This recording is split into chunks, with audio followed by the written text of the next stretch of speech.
Autoline Daily is brought to you by Bridgestone, your journey, our passion, and by Dow Automotive Systems, improving durability and increasing design flexibility with Betamate structural adhesives at dowbetamate.com.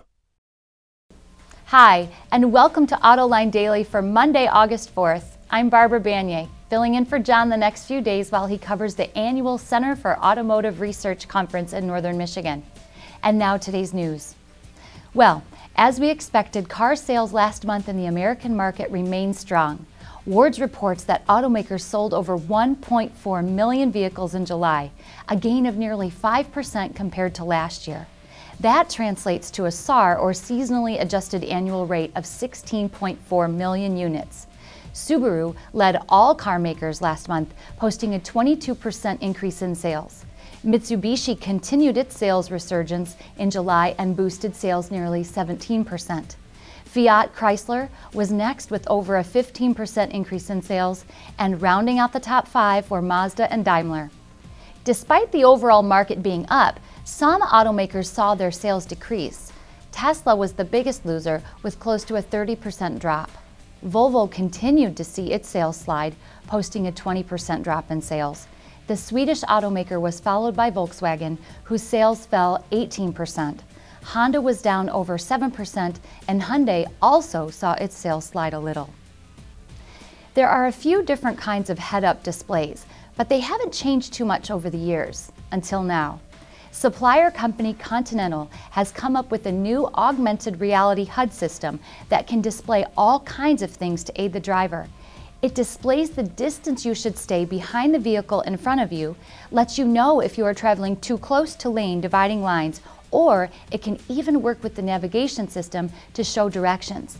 This system seems pretty cool, and we think it would be great for beginner drivers, but we just wonder how well it would work if lane markers are faded or if the ground's covered in snow.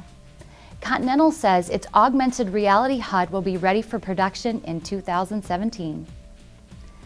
There are places to go to drive vintage cars and even to ride in historic airplanes. But we just learned that you can also go drive a tank.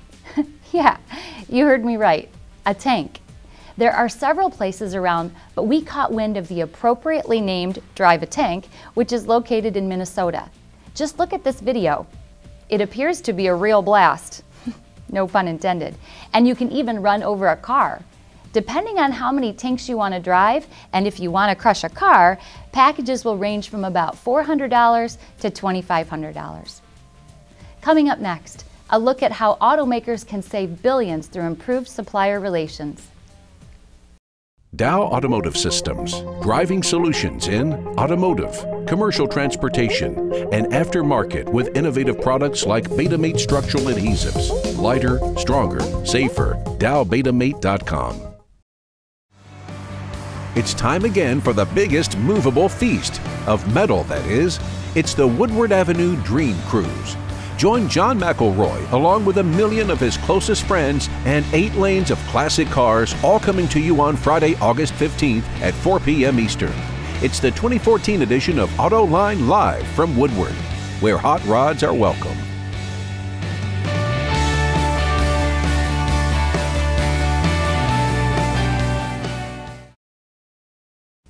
Research firm Planning Perspectives just released a report that measures how much money automakers can save through improved supplier relations. John spoke with the CEO of the company, John Hankey, to get the scoop on the report. Take a look. Doesn't it seem intuitive to you that if you were an automaker and had great relations with your suppliers, that it would be better for you? And if you had worse relations, it would be worse? Could you put a dollar figure on that? Well, I'm talking with somebody who's done just that. John Hankey is the CEO of a company called Planning Perspectives.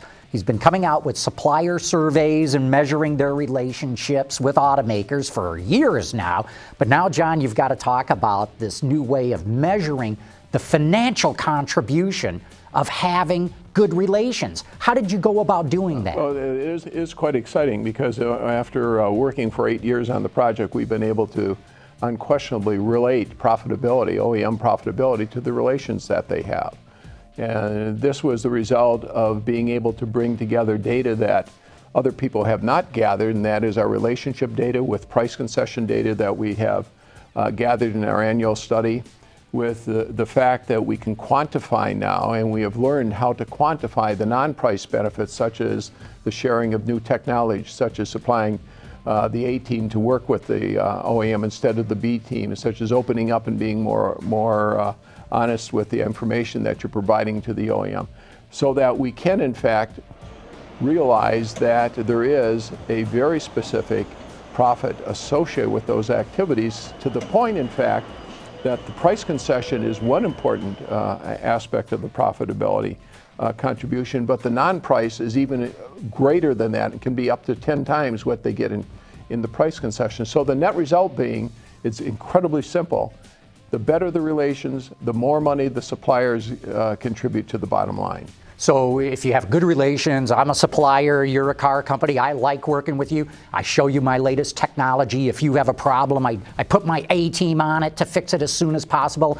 And you're saying that that dollar value is way more than if I cut my prices because you need a lower price for mine. Yeah, there's no question about that. The price concession is important, but it is literally minuscule compared to all the other benefits that suppliers can bring, and do indeed bring, to the OEMs. And this is data that we got from their financial books. I mean, it is right there. It's staring them in the face. Nobody knew how to pull that out, because that's something that doesn't say explicitly on the income statement what it's worth, but we figured out a way how to do that. And in fact, we found that to be the case. So give me some examples. What kind of value are we talking about here? I think one example you've got concerns Chrysler, in fact. Oh yes, in fact, we went back and in fact, Tom Stallkamp and I and a colleague from Rutgers University wrote about what happened to the relations and the operating profit of Chrysler from the early 90s during the halcyon years to when Daimler Chrysler took over, and then Daimler Chrysler management took over. And in fact, what happened is that the relations with suppliers plunged. They got even worse when they were with Cerberus, and then they started coming back and are now much better under the Fiat merger.